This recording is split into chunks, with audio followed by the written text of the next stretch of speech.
Anda, penonton di studio maupun penonton di rumah, bahwa saat ini 300 juta orang di dunia mengalami depresi, stres berat. 800 ribu orang di dunia bunuh diri setiap tahun. Dan itu artinya setiap 40 detik satu orang bunuh diri. Jadi saya ngomong gini udah berapa banyak orang bunuh diri.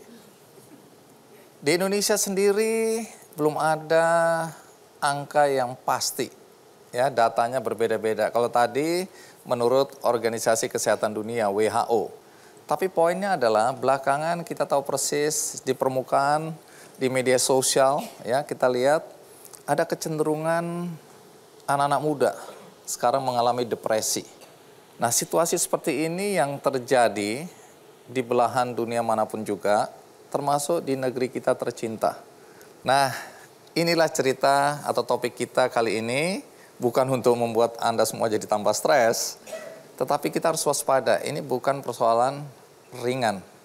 Nah, siapa tamu kita yang pertama?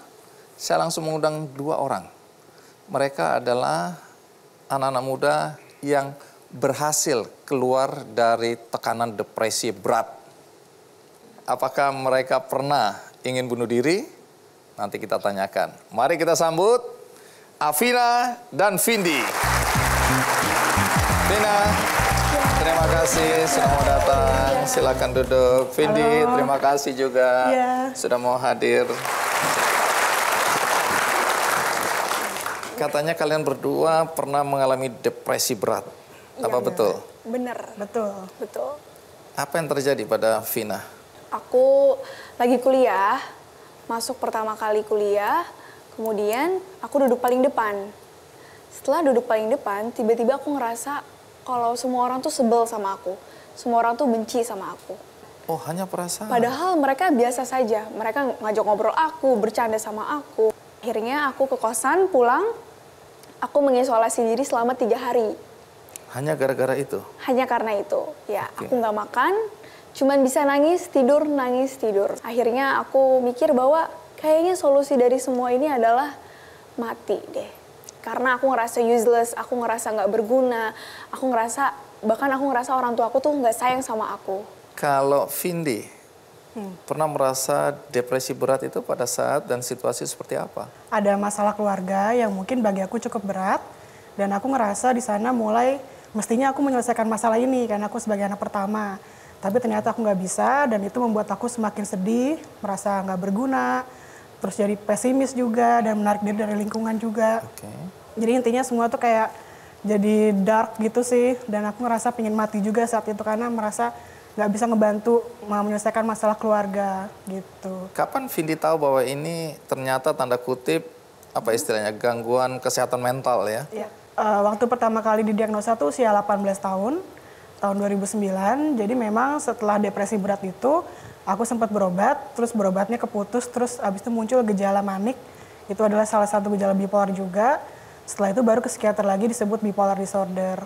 Nah, kalau Vina, kamu tahu bahwa kamu ternyata mengidap bipolar disorder itu kapan?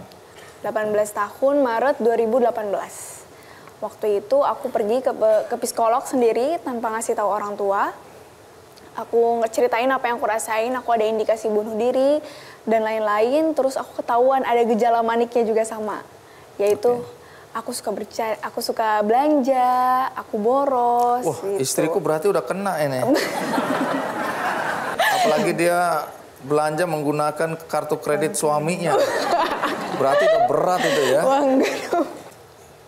Apa permasalahan yang dihadapi ya sebagai orang yang mengidap bipolar disorder ini? Karena sebagian orang mengira kalian berdua orang gila ya. Bener. Top sampai situ nanti cerita. Iya, siap. Tapi supaya kita semua memahami lebih jauh apa yang terjadi pada Vindi maupun Vina, mari kita simak dulu liputan berikut ini.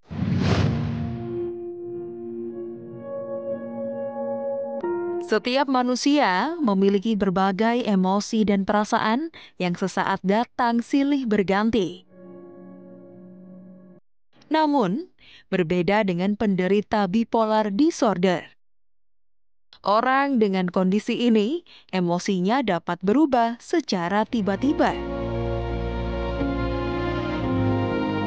Seperti yang pernah dirasakan oleh Afina Syifa Biladina, mahasiswa aktif Universitas Padjadjaran ini, suatu hari merasa teman-teman, bahkan keluarganya, tidak lagi peduli dengan dirinya. Ia pun mengalami fase depresi.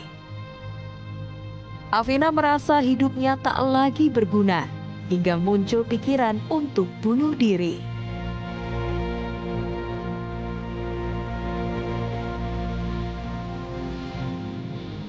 Begitu pula yang pernah dirasakan oleh Vindi Ariela. Pada usia 18 tahun, ia didiagnosa mengalami gangguan bipolar. Kala depresinya kambuh, emosinya campur aduk, hingga ia pun melakukan percobaan bunuh diri dengan cara menelan 50 butir obat secara langsung.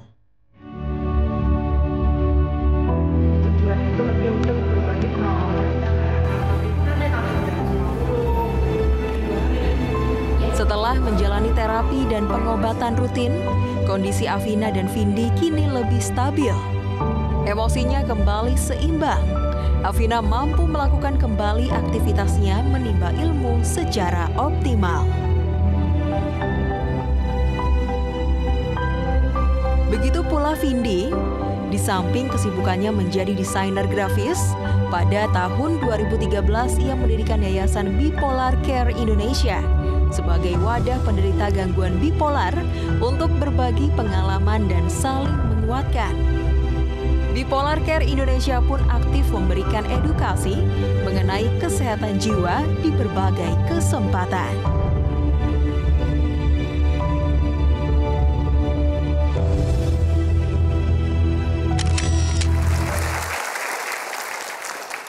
Kalau boleh tahu, perubahan mood yang tadi ekstrim itu pemicunya apa?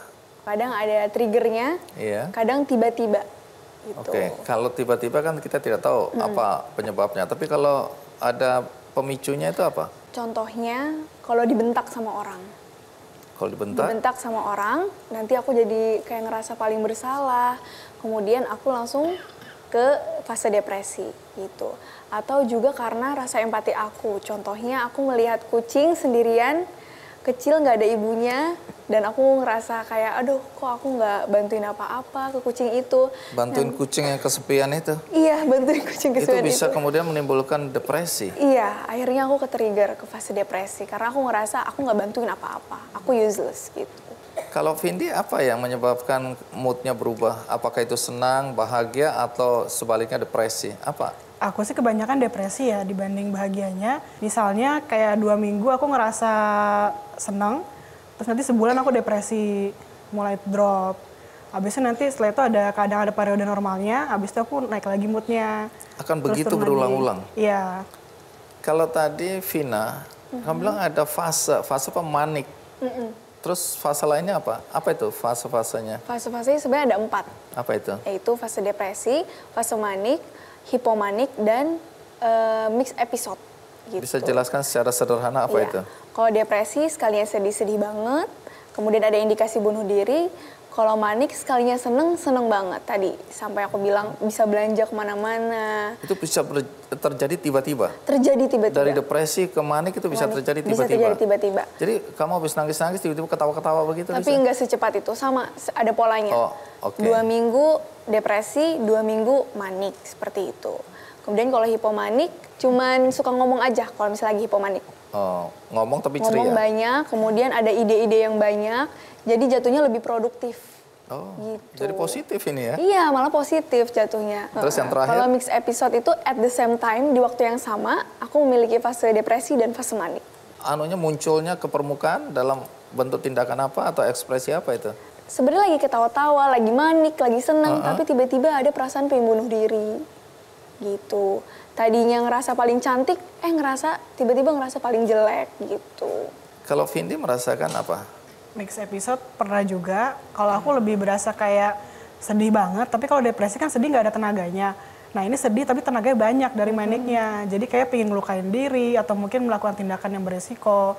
Gitu-gitu sih. Tindakan yang beresiko terhadap diri sendiri atau terhadap orang lain? Kalau aku terhadap diri sendiri sih. Misalnya jadi pengen nenggak obat banyak. Nanti jelasin kapan kemudian Vindi maupun Vina itu bisa keluar dari persoalan seperti ini. Karena kita tahu banyak sekali terutama anak muda yang tidak bisa keluar dari persoalan ini. Mereka sampai hari ini masih tidak bisa mengatasi ya. Bahwa mereka ini termasuk pengidap atau bahkan tidak sadar bahwa mereka ini adalah bipolar disorder misalnya. Nah nanti ceritakan apa yang kalian lakukan dan sesudah itu bisa hadir di KKND ini kan artinya aman ya? Aman. Oke. Lagi aman. Jangan tiba-tiba, apa kamu botak? Jangan ya. Enggak. Iya, jangan, please jangan. Iya. Oke, kalau gitu kita rehat sejenak, ikuti terus KKND. Sekalian nangis tuh nangis banget sampai kedengeran sampai tetangga. Sampai ditanya itu anaknya habis diapain.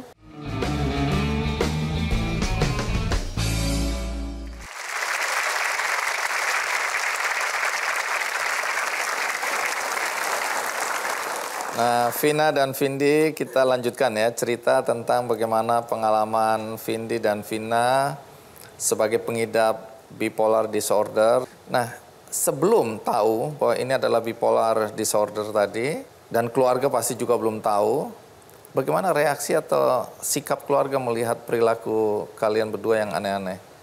Dari Vina dulu mungkin. Paling aneh sih dari abah aku. Abah aku ngerasa kok Avina sekalian nangis tuh nangis banget sampai kedengeran sampai tetangga. Sampai ditanya itu anaknya habis diapain.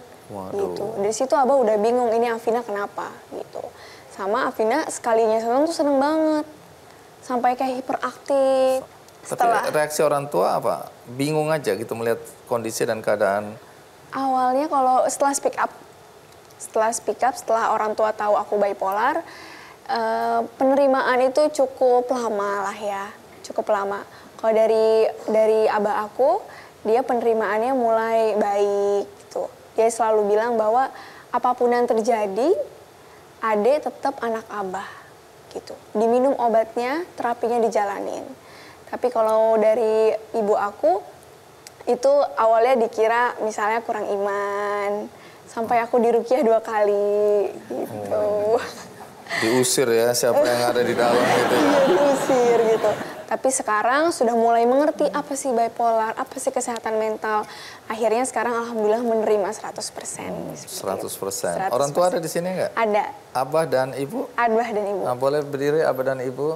Oh iya.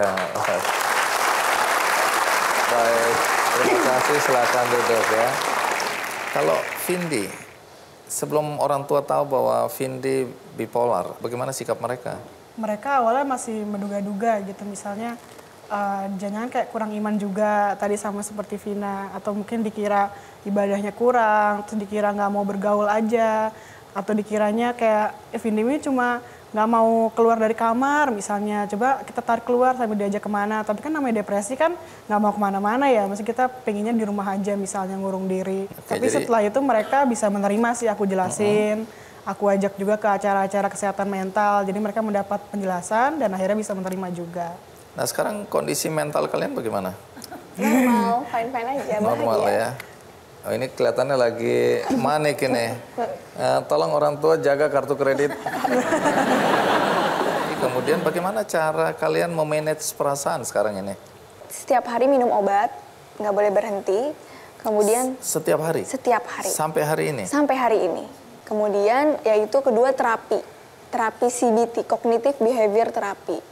Setiap hari aku harus nulis mood aku tuh seperti apa. Misalnya hari ini aku depresi. Aku bilang aku ngerasa semua orang benci sama aku. Harus ditulis? Harus ditulis. Nanti kemudian tulisan-tulisan itu dikasih ke psikolog aku. Kemudian diperiksa gitu. Itu kalau ada perasaan yang depresi tadi? Enggak semuanya. Mau manik, mau apa, itu harus ditulis. Oh harus ditulis? Harus ditulis. Setiap hari? Setiap hari. Jadi kerjamu sekarang minum obat, nulis, minum obat, nulis? Enggak gitu juga. Jadi kalau dari psikiater aku, dia tuh lebih mengambil positif dari pasiennya gitu, mengambil kekuatannya, yaitu aku tuh suka ngomong gitu, aku suka banget berkomunikasi. Sebenarnya kamu nggak usah cerita, udah ketahuan ini. Tadi kamu lebih banyak ngomong daripada aku ini. Oh iya, sorry. Jadi sekarang Positif. coping skill aku itu kalau misalnya lagi depresi itu atau masak setiap hari. Ada modal untuk bisnis kuliner ini ya. Udah bisnis kuliner belum? Sekarang bisnis kerudung. Kalau Vindi dari psikiaternya sendiri disarankan apa? Minum obat juga? Iya, sampai sekarang masih minum obat. Ini kira-kira obatnya sama atau tidak? Mungkin ya, mood Mungkin stabilizer mereknya juga aja sih, yang mungkin beda mereknya atau apa, beda. tapi intinya sama. Terus Selain itu aku terapi. coba terapi seni, ini karya-karya aku juga. Oh ini? Ya, jadi aku Oh jadi melarikan terapinya ini semuanya positif ke banget seni, ini ya. Kalau lagi apa kemudian melukis seperti ini? Lagi depresi aku ngelukis, gambar, lagi manic pun kadang aku ngelukis dan gambar juga. It's Jadi sesuai okay, apa I'm yang okay. aku Oh kamu rasa sedang aja. bicara sama dirimu sendiri nih ya? Iya. Tapi kok sadis ini ada kuburan nih? Itu mungkin pas lagi pengen bunuh diri sih waktu itu, pas Ini. ngegambarnya. Stop please, kamu lagi ngomong apa kok stop please? Seperti apa ya, kayak derita yang nggak kunjung hilang, terus akhirnya aku gambarin, please stop gitu, aku pingin mati tapi sebenarnya aku masih punya keluarga yang sayang sama aku nggak pingin ninggalin mereka, jadi semua itu berkecamuk dan aku gambarin di situ. Oh gambar, terus ini sad and tired. Iya. Jadi sedih dan lelah ya. Itu perasaan yang kamu rasakan. Perasaan yang aku rasa. Nah, kemudian tadi ada kamu membuat satu apa itu? Yayasan? Namanya Bipolar Care Indonesia. Oke, apa itu Bipolar Care Indonesia? Iya, jadi BCI ini ya. hadir untuk memberikan wadah bagi teman-teman yang mengalami gangguan bipolar. Tujuannya? Tujuannya lebih untuk mereka supaya nggak berjuang sendirian sih.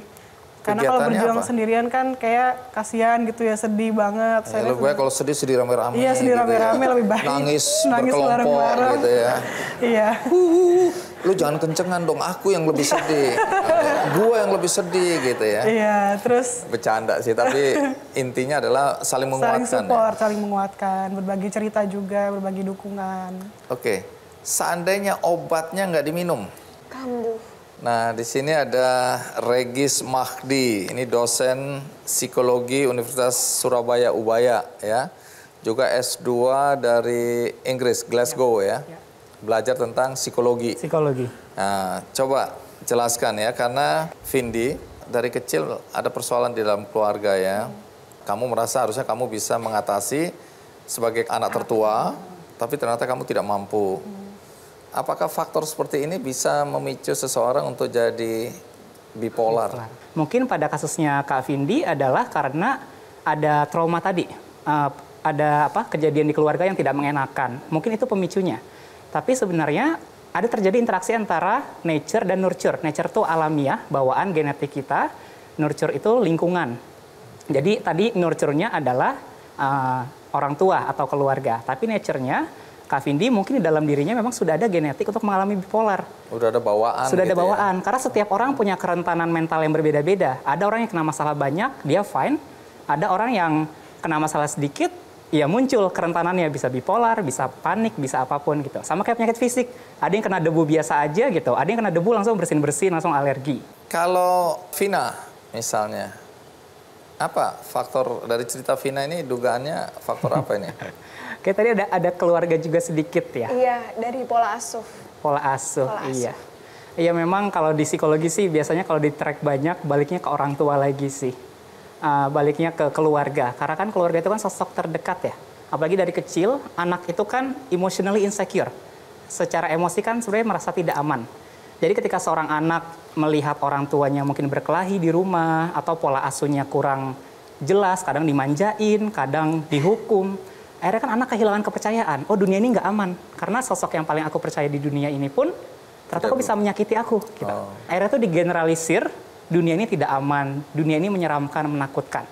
Nah kalau itu dari kecil tidak pernah dibahas, akhirnya sampai tumbuh besar kan dia numpuk ya semua luka batin itu.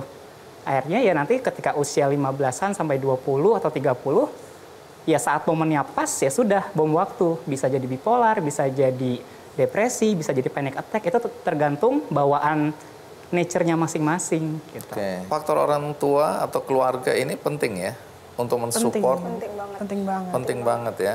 Nah, Vina, untuk mengisi hari-harimu untuk hal-hal yang positif ya, untuk mengurangi depresi dan lain-lain, apa kegiatanmu? Aku lari, setelah lari pasti abis itu masak. Setelah itu aku juga aktif di sosial media untuk ngomongin tentang kesehatan mental. Contohnya aku mengingatkan mereka untuk minum obat gitu. Nanti Teman-teman yang senasib teman-teman yang senasib. Nanti mereka ngirim pesan, makasih ya udah diingetin gitu. Kalian berdua, Vindi dan Vina, udah bisa keluar, dukungan orang tua juga 100% ya. Tapi teman-teman yang lain di sana mungkin orang tuanya tidak mendukung atau dia sendiri tidak ingin bangkit ya. Apa nasihat dari Vindi buat orang tuanya maupun anak-anak atau teman-teman yang senasib yang saat ini masih belum bisa keluar dari problematika mereka? Ya. Pertama, jangan self stigma. Jadi misalnya kadang kita sendiri ngerasa, aduh gue kan nggak bisa ngapa-ngapain, nggak bisa berkarya, nggak bisa produktif. Padahal sebenarnya jika kita gali, jika kita terapi itu sebenarnya bisa dilakukan.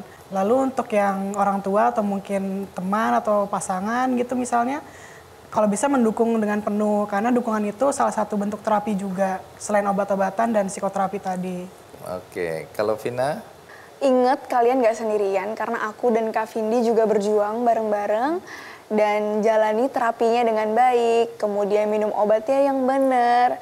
Dan kalau untuk orang tua, pasangan dan lain-lain, kalau kalian ingin bantu, coba mempelajari apa sih kesehatan mental, apa sih bipolar disorder, sehingga kalian tahu gitu how to deal with us. Baik, terima kasih Vindi, Vina sudah berbagi cerita dengan kami, memberikan semangat. Dengan ilmumu juga, sekarang ini, kamu bisa nggak menganalisa apa yang terjadi pada dirimu? Kenapa sampai depresi?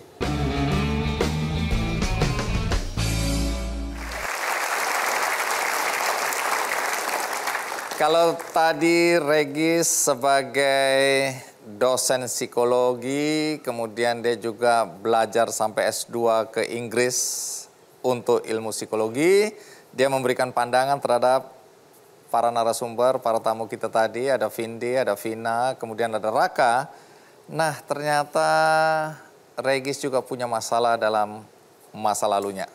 Tapi apa yang membuat dia tidak jadi bunuh diri dan kemudian dia bisa bangkit? Mari kita sambut Regis Mahdi.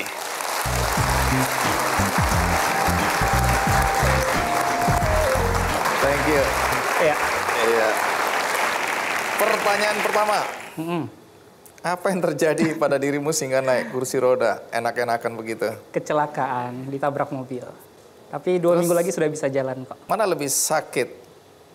Ditabrak mobil seperti ini atau mengalami masa lalu yang kena apa kamu? Depresi. Depresi. Iya. Mana yang lebih sakit? Depresi atau ditabrak mobil? Sebenarnya sih sakitnya sama ya, amit-amit gitu kalau mengulangi salah satunya. Oh, Tapi yang ironi adalah ketika saya patah tulang, semua orang datang ngejenguk, suruh saya istirahat, saya bisa cuti dari kantor, semua orang ngasih semangat. Tapi waktu saya depresi dan saya bilang punya keinginan bunuh diri, semua orang ngejauh. Malah ngomongin saya, bocilkan seolah-olah saya cari perhatian, saya kurang ibadah, saya lemah, dan omongan-omongan negatif lainnya. Tentu kita penasaran, karena saya sudah terlanjur bilang tadi bahwa kamu juga punya problem di masa lalumu. Ya. Jadi apa yang terjadi pada dirimu? Kalau diagnosanya sih sebenarnya cukup rumit ya, double depression dengan gejala anxiety. Apa itu? Jadi Jangan bikin aku depresi mendengar itu. Jadi kalau tadi kasusnya bipolar itu kan ada fase depresi, ada fase manik. Iya. Yang itu bukan mood swings biasa, itu yang ekstrim banget. Kalau saya depresinya nggak ada fase maniknya, depresi. Tapi benar-benar, apa ya, satu depresi kronis, tahunan. Jadi saya nggak pernah merasakan bahagia itu lama sekali. Yang kedua saya mengalami depresi akut yang sampai udah nggak bisa tidur. Kadang-kadang tidurnya malah sampai 12 jam, nggak mau makan, kepikiran bunuh diri, ngerasa bersalah, ngerasa nggak berguna. Semua gejala-gejala depresi itu saya rasakan. Ini umur berapa ini? Kalau depresi yang akutnya, yang meledaknya itu sih waktu umur 22 tahun. Tapi kalau di trace back sama psikolog, sebenarnya saya dari umur 12 tahun udah nggak tahu rasanya bahagia sih. Jadi Dari umur 12 tahun tidak pernah merasakan apa arti bahagia? tidak tahu rasanya bahagia. Jadi saya ketawa-ketawa tapi ini apa sih rasanya gitu. Saya selalu memikirkan apa sih hidup ini, gunanya apa sih, bahagia itu Penonton apa? bisa berimajinasi nggak? Ketawa-ketawa tapi ini apa sih? Nggak ada perasaan bahagia tapi kamu ketawa. sulit dideskripsikan ya. Jadi kayak ketawa tapi kosong. Dari usia-usia remaja kurang lebih. 12 tahun ya. Nah, tapi sekarang kamu kan S2 psikologi. Psikologi, mental health. Belajar apa sih? S1-nya psikologi secara umum, S2-nya global mental health. Jadi bagaimana terutama mengedukasi masyarakat tentang kesehatan mental di negara berkembang. Jadi cocoklah untuk Indonesia. Baik, menarik. Pasti ada cerita yang luar biasa di balik ceritamu tadi. Tapi kita lihat dulu liputan berikut ini.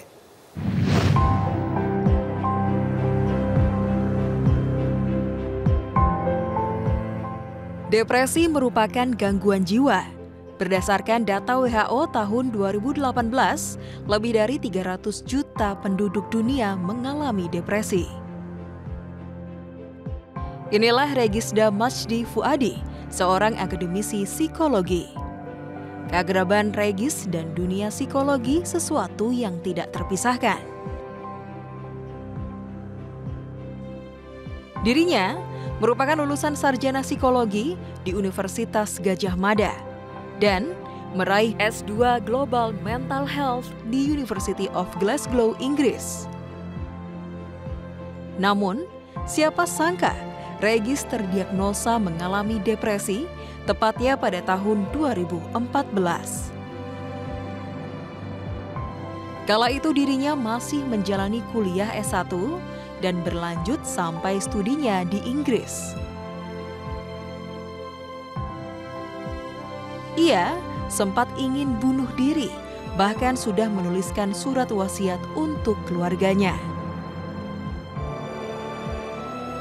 Dalam rentan waktu 2014 sampai 2018, Regis sudah menjalani 42 kali terapi psikologi. Nggak tahu, tahunya sejak waktu dia di Inggris, Bu sakit, kok lemah banget ya anak gitu. Aku tuh katanya diare, kok tahu-tahu panjang gitu ya. Udah setengah bulan lah Bu, udah gitu gini katanya.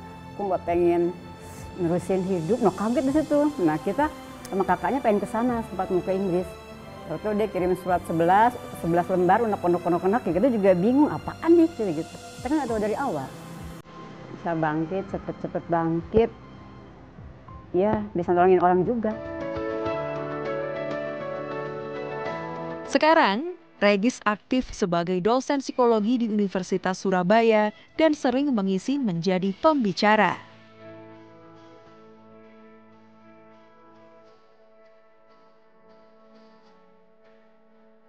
Melalui bukunya yang berjudul Loving the Wooden Soul dan Pijar Psikologi, Regis ingin mengedukasi masyarakat soal kesehatan mental.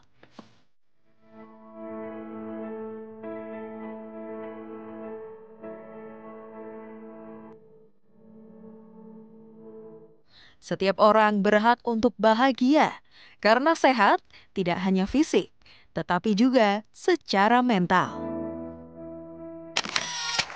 Regis, kalau tadi dengan ilmumu kamu bisa menjelaskan apa yang terjadi pada Vindi, Vina, dan Raka. Dengan ilmumu juga, sekarang ini, kamu bisa nggak menganalisa apa yang terjadi pada dirimu? Kenapa sampai depresi? Kalau pada kasus saya mungkin karena waktu kecil pernah dibully juga. Karena ya saya berbeda, saya suka mikir orangnya. Bahkan dari kecil saya mikirin kebenaran itu apa sih? Terus bahagia itu apa sih? Jadi kan anak aneh kayak saya kan jadi target bully kan. Terus sama orang rumah juga nggak terlalu dekat. Dan biasa kan namanya anak, saya punya kakak 4, ya sering dibanding-bandingkan. Jadi ngerasa berjarak dengan orang rumah. Jadi saya nggak punya pegangan hidup tuh. Nggak punya teman, ngerasa nggak punya keluarga. Terus di sisi lain juga mungkin memang saya sudah rentan juga secara biologis. Karena memang secara keilmuan orang-orang yang mengalami depresi atau gangguan mental apapun, itu memang punya kerentanan. Biasanya ada volume di otaknya, contohnya adalah amigdala gitu. Lebih kecil daripada ukuran amigdala di otak orang-orang normal. Jadi akhirnya amigdala itu bagian emosi. Jadi lebih kecil, akhirnya susah merasakan emosi positif, emosi bahagia. Jadi yang bisa saya ingat itu emosi-emosi yang menyebalkan saja gitu. Jadi ada orang yang lahir dengan kondisi seperti itu ya? Memang bawaan biologis gitu. Dan kemudian juga mungkin waktu saya terapi psikologi gitu, saya ketemu ternyata ibu saya waktu hamil saya shock gitu. Karena kan ibu saya sudah pakai KB terus masih hamil. Dan ternyata agak stres dia, kaget kok hamil lagi, terus mungkin lagi ada musibah juga, lagi ada persoalan hidup. Ternyata janin sudah sangat peka sama emosi ibunya. Oh, tunggu dulu. Janin bisa depresi juga, stres juga? Merasakan emosi ibunya. Kamu waktu itu ngerasain nggak itu? Jadi gini, kan saya pernah terapi ke psikolog 42 kali ya. Terapi ke psikolog 42 kali. Demi bisa ngerasa bahagia gitu. Pada salah satu terapi, ada psikolog yang ngebantu saya untuk coba Gis, kenalin kenapa sih kamu ngerasa sedih, ngerasa ditolak sama dunia gitu. Akhirnya saya ngingat tuh semua memori saya dari umur 22 tahun sampai saya masa kecil, kenapa saya ngerasa ditolak. Tapi kok nggak ketemu-ketemu, dicari-cari, coba diminta rasakan ketika kamu berada di dalam kandungan, dalam kondisi dibuat relax sama psikolognya. Nah kemudian diminta coba Gis rasakan usia 9 bulan, 8 bulan, 5 bulan. Pas di 4 bulan, saya tiba-tiba nangis dan saya bingung. Psikolognya pun cuma bilang yang tahu cuma Tuhan sama ibu kamu. Akhirnya saya pulang 2 minggu kemudian ke rumah, saya tanya ibu saya, awalnya nggak mau ngaku. Tapi lama-lama akhirnya justru dari dialog di sana. Akhirnya cerita ya dulu, Regis, ibu nggak tahu hamil lagi, terus ibu juga lagi ada masalah keluarga juga, jadi merasakan stres. Dan akhirnya stres itu transmisi ke janin, jadi makinlah saya rentan dengan keadaan emosi negatif atau depresi. Nah, ini buat kaum perempuan kalau lagi hamil nggak boleh stres. Buat laki-laki kalau ada istrinya hamil jangan bikin stres. Gitu ya. Iya. Nah, peristiwa ingin bunuh diri itu terjadi pada saat seperti apa? Sebenarnya keinginan bunuh diri itu bukan sesuatu yang dadakan ya. Jadi saya dari SMP tuh udah ada wacana gitu di kepala saya. Kayak loncat dari jurang enak deh. Aduh. Tapi baru sebatas pikiran gitu. Kadang-kadang pengen deh besok nggak usah bangun lagi dari tidur aja selamanya gitu. Tapi waktu saya kuliah di Inggris, depresi saya yang beratnya tuh kambuh lagi. Pikiran-pikiran yang tadinya sifatnya pasif, cuman keinginan, itu lama-lama jadi nyata gitu. Saya memikirkan step by step, langkah-langkah, cara bunuh diri gimana ya, yang tidak menyakitkan, yang nggak ngerepotin orang, yang nggak perlu bikin orang jadi kaget kalau saya bunuh diri. Makanya saya juga nulis surat juga kan ke keluarga supaya mereka, kalau andaikan saya jadi bunuh diri, seenggaknya mereka sudah tahu gitu bahwa saya punya dunia yang kompleks dalam diri saya. Jadi 11 halaman itu isinya apa itu? 11 halaman itu untuk kakak saya, ya isinya keluh kesah saya tentang hidup, bahwa saya anak yang berbeda, bahwa saya merasa sendiri, merasa sepi. Belum lagi ada 7 halaman buat ayah, 6 halaman buat ibu. Jadi banyak banget. Dibagi-bagi. Dibagi-bagi. 7 halaman buat ayah, kelihatan persoalan dengan ayah lebih berat ini. Kayaknya lebih berat. Tadi ibu cerita ya di video tadi, kaget juga lihat kok nggak tahu bahwa anaknya punya masalah seberat itu ya, sehingga mau bunuh diri. Apa yang kemudian membuat kamu membatalkan bunuh diri atau tidak jadi bunuh diri? Mungkin nggak ada titik balik yang persis ya. Karena ide bunuh diri itu pun kan tiap hari di kepala saya. Tiap hari ada. Jadi ya setiap hari itu juga saya lawan. Saya ke psikolog. Kadang kalau saya lagi mau bunuh diri gitu, saya tampar diri saya jedotin kepala saya ke tembok. Jadi untuk bertahan, Gis jangan gitu. Jadi itu saya lakukan setiap hari. Dan itu tidak mudah ya? Tidak mudah. Dan saya minum obat antidepresan juga 6 bulan untuk membantu mood saya supaya naik lagi. Kayak gitu. Itu minum sampai sekarang atau tidak lagi? Sekarang sudah stop. Sudah konsultasi sama psikiater saya juga dan udah Gis, udah aman, udah boleh stop. Jadi total 6 bulan sama 2 bulan itu untuk dicoba bisa nggak nih stop. Ternyata saya bisa stop. Nanti ceritakan, karena setelah bisa hidup seperti sekarang ini, mulai normal, stabil, kamu tidak melakukan apa-apa untuk orang lain. Maka muncul yang namanya pijar psikologi. Nah ini nanti cerita apa yang kamu lakukan melalui pijar psikologi. Pijar psikologi sendiri ini apa? Ya nanti jelaskan. Sekarang kita rehat sejenak, ikuti terus Ki Candy. Jadi kalau ada tanda-tanda sedikit, kayak tadi Bung Andi main mata ya. Aku kedip-kedip gini. Itu tanda-tanda ya? Harus ke psikolog. Ini di ujung acara, jangan sampai aku stres ini.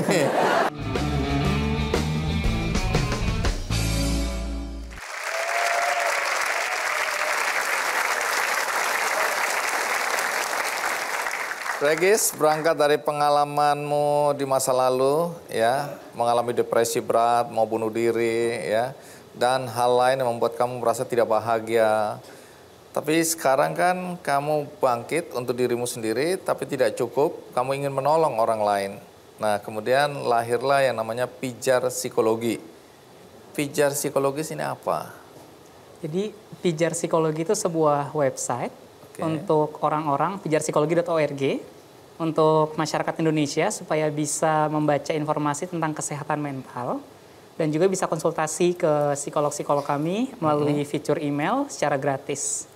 Tunggu dulu, di situ isinya apa aja? Jadi isinya artikel-artikel tentang kesehatan mental, mengedukasi apa itu depresi, apa bedanya depresi dengan sedih, apa bedanya bipolar dengan mood swings. Sekarang kan orang suka mood swings, oh gue bipolar nih, lagi sedih, oh gue depresi nih. Padahal bukan. Padahal bukan, itu kan penyakit mental yang sangat kompleks, harus ke psikolog. Jadi kalau ada tanda-tanda sedikit, kayak tadi Bung Andi main mata ya, itu jangan belum tentu. gitu.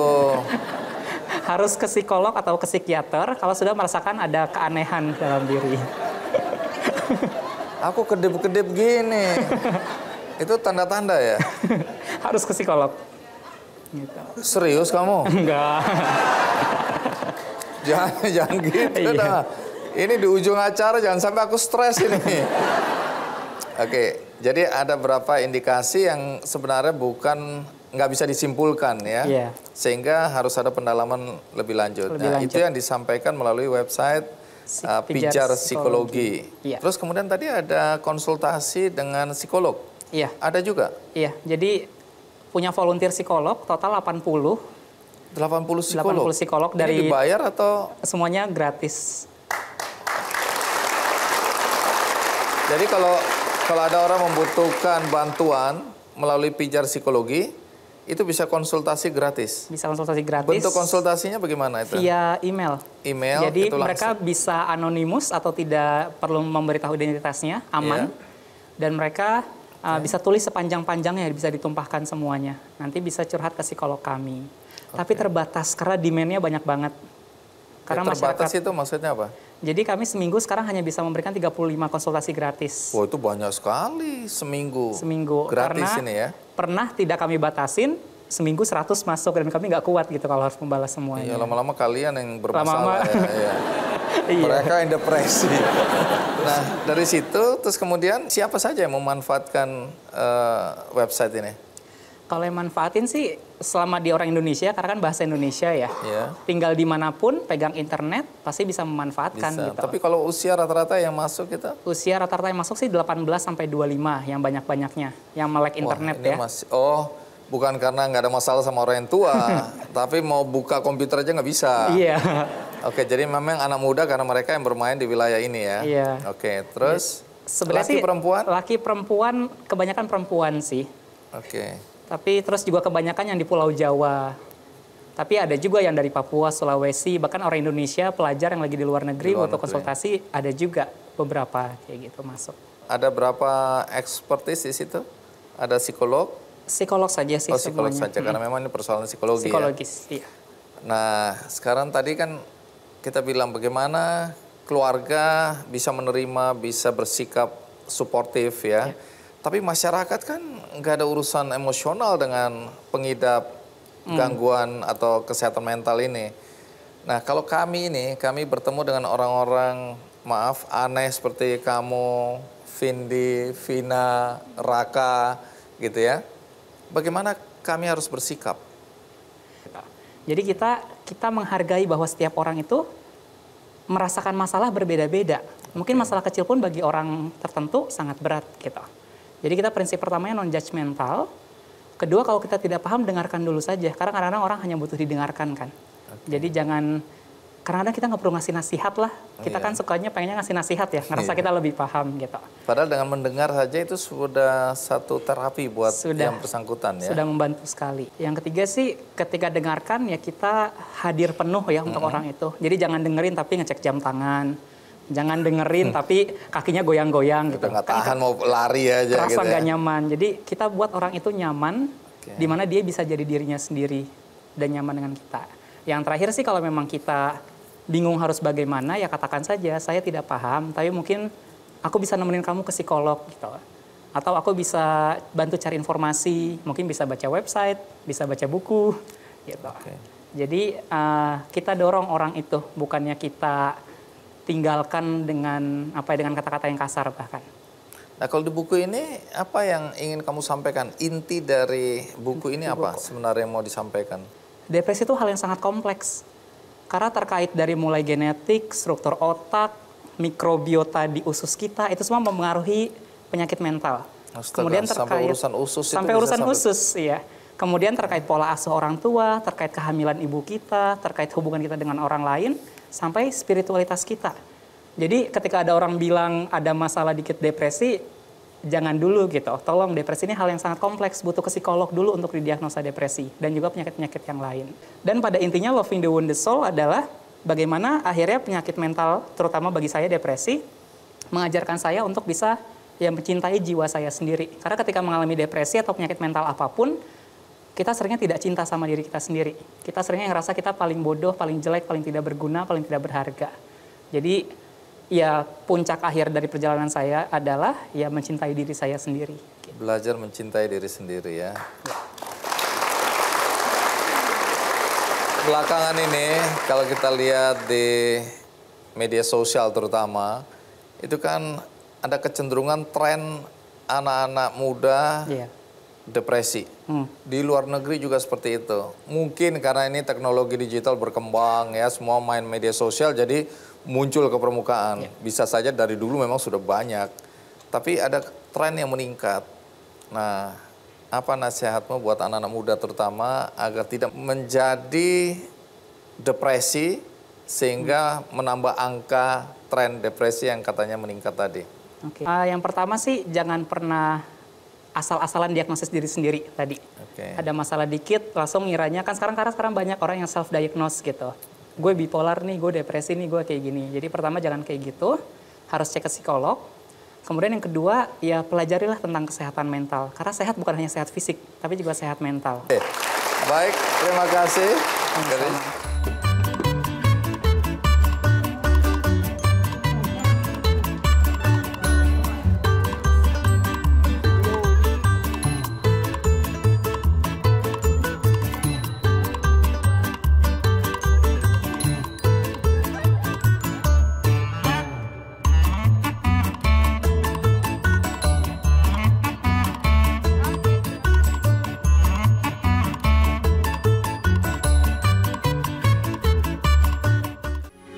Metro TV. Jelajahi cara baru mendapatkan informasi. Download Metro TV Extend sekarang.